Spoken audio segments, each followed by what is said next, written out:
In this lecture, we will learn about 6 properties to style text with CSS. And let's just quickly recap what we did in the last lecture. So we are writing external CSS in this CSS file, and the CSS file is always composed of multiple CSS rules.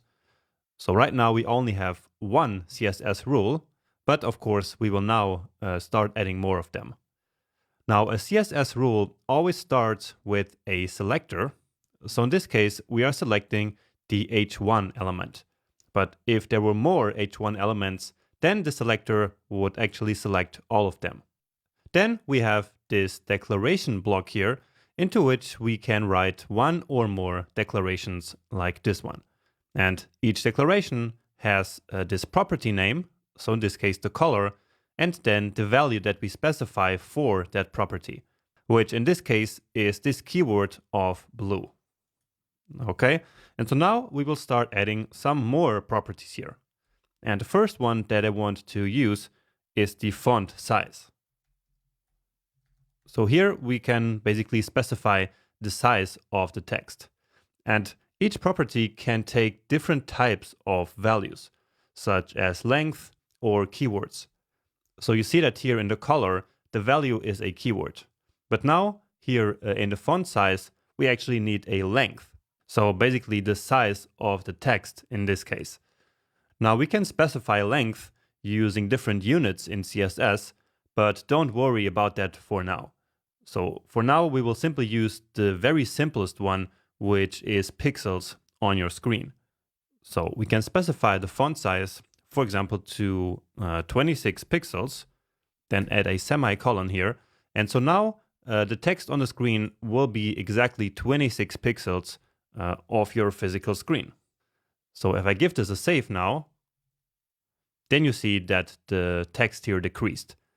And just remember that in case it didn't update on your computer and you are successfully connected to the live server, as you can see down here, then just manually reload the page here once, and then in the successful updates here of the code, it will then automatically reload your page. But anyway, let's now start adding the next property, which is the font family. And so here you can specify basically different fonts for your text. So just like you can specify a font in something like a Word document or a Google Page document, you can do the same in CSS. However, what's different in the case of CSS is that you cannot simply use a font family that you have installed on your computer, because that wouldn't then work for all the users that are going to visit your page in the future, unless they also have that font installed on the computer, right? So there is a solution for that we will talk about later, but for now we will simply not actually specify a real font family, but instead just use the keyword that we want the browser to use any font size that is a sans serif. And sans serif, we will also learn a little bit later what that actually means, so in the design section of this course. But if we give this now a save, you see that this font here changed completely, right? So now it looks more clean. But what matters is that now as we update our page, in fact, the font family here of this heading now looks very different, right? So it no longer has these serifs, which are like these small things here at the end of the letters. And again, later in the design section, we will then learn how we can specify specific font families for our pages. But now let's take a look at our next property here for text, which is text transform. And so with text transform, we can basically turn a text uppercase. So you can see one more time that VS Code gives us a lot of suggestions here. So this whole list. And so the most used one here is actually uppercase. So uppercase like this, and the result is exactly what you would expect. So all the text simply turned uppercase. So this is a simple one. And now let's try another one, which is called font style. And here again, you see these options, and the most used one in this case is to set some text to italic. So let's check that out. And indeed, that is just what happened. So the text turned italic as expected. Great. So we already covered 4 properties and some of its possible values here. So we're making good progress. And of course, as I mentioned before, you do not have to start memorizing these properties here now. You will get used to them over time as you start using them more and more. And let's actually get rid of this one here, because we will actually talk about colors a little bit later. Okay, so let's now go to our next headings. So let's now style our H2 element. So that is this basically main heading of this article. And so we can use the properties that we already learned. And so if you keep typing these property names, they will start getting into your brain.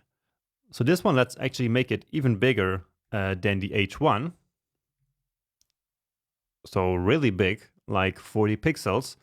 And that's no problem at all. So just because the H1 is the main heading of the page, it doesn't mean that it also needs to be the biggest one. So being the H1 is really all about semantics, not only about what it looks like. So we have a nice big text, and now let's just make it also a sans serif. So giving it this modern look and feel. So the sans serif keyword, and here we go. Next up, let's style our paragraphs. And so as I mentioned before, by selecting the P element like this will actually select all the P elements that are on our page. So this paragraph here, and this, and really all the ones that we have here on the page. Okay, so let's give it again a font size, let's say of 22 pixels. And for now, all of these length here, so all of these numbers that I've been using are kind of random. But later we will also learn how we can use a system so that we can basically automatically figure out which font sizes we should use. Okay, now I also want to change the font family again. And once again, using sans serif. And nice. That looks very nice already. And if we compare it with our demo, then we can see that we start getting closer to our demo page. So what we want to achieve in the end. There is actually just one more thing that I want to change here in the paragraphs, which is to specify yet another new property, which is the line height. So I will first actually specify it, and then you will see the difference in the text. So here we actually use a value without a unit. So in this case, this 1.5 simply means that the line height will be 1.5 times the font size. All right, so by default, the line height is simply 1.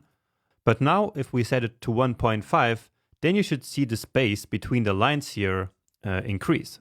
So between here and here and here. So look closely at that as I now click here to reload the page. And you see that really changed. Right, and we could set it even higher, of course, and then we would get even more space, but that looks already a bit too much. So let's go back to 1.5 like this. Now, by the way, something quite interesting happened here that maybe you noticed. So remember how inside of these paragraphs that we just styled, we have different elements such as this italic text, which is an EM element, remember? So here in this paragraph, for example, we have the EM element, or here in this paragraph, we have the strong element, right? Or down here we have the anchor. So this element right here. And as you can see, these elements here on the page, so for example, this anchor here somehow got the same font size and the same font family as the P element, even though we did not specify these styles for the link anywhere. So we didn't specify the font size and the family and the line height, not for the anchor, not for strong text, or not for strong elements, and also not for the EM element, right? But still, they got these styles applied to them somehow, right? And the reason for this is a very important mechanism called inheritance. Now, this is a little bit complex to understand, and so we will have a whole lecture on inheritance a little bit later. But still, I wanted to already show you this effect in action here at this point. But anyway, let's now keep styling or reminding elements. So starting with H3, and let's put that here after the H2 to group our rules here in a logical way. So the font size in this one, let's make it like 30 pixels. So that's going to be this one here, exactly, and this one. So again, we have multiple H3 elements, and so by using the H3 selector here, we will select all of them. And now just the font family again, and setting it to sans serif. All right, and now finally we have the H4 heading. So that's this one here. So let's again set the font size and the font family. So 20 pixels. And here sans serif. And actually, let's also turn the text uppercase here. So, and remember how we use the text transform property for that. We set it to uppercase like this. Nice. And now there is just one final property that I want to show you to basically style text, which is that we can also align text. So again, a little bit like we can do in Microsoft Word or in Google Pages or something like that. And so for that, we use the text align property. And again, you can see the options here. So one interesting one that we can use is to align the text to the center. And so guess what will happen now when I save it? Well, we need to go down here again. And you see that now it is in the center of the page. And technically it is in the center of its parent element, but that parent element basically occupies this entire page. And so therefore it is now at the center of the page. All right. And so now the only thing that we are missing is these list items here. So all of these 5 and these 3, and also these anchors. So the links. But we will style the links a little bit later because there are some special cases for links. So let's just finish this video by styling these li elements. All right. Let's do that down here. And notice how we do not style the OL element and the UL element that are the parent elements of the list items. Okay. So remember that the list itself is an OL or it is a UL, but we do actually style the LI elements. Okay, and so again, let's set the font family to something. So to sans serif, actually. Give it a save. And we also want to change the font size one more time. So by default, we get this font size that we see here, which is usually 16 pixels by default. Okay, so that's an important thing that we also need to know a little bit later. So take note of that. But of course, we want to make it a little bit bigger. So we have our paragraphs at 22 pixels. So let's actually make this a little bit smaller. So let's say at 20 pixels. And that's it. Beautiful. So we finished the basic styling of our text of our page, and we learned about 6 new CSS properties along the way. So take some time to review what we just did, and then let's move on to the next lecture where we will learn a little bit more about selectors.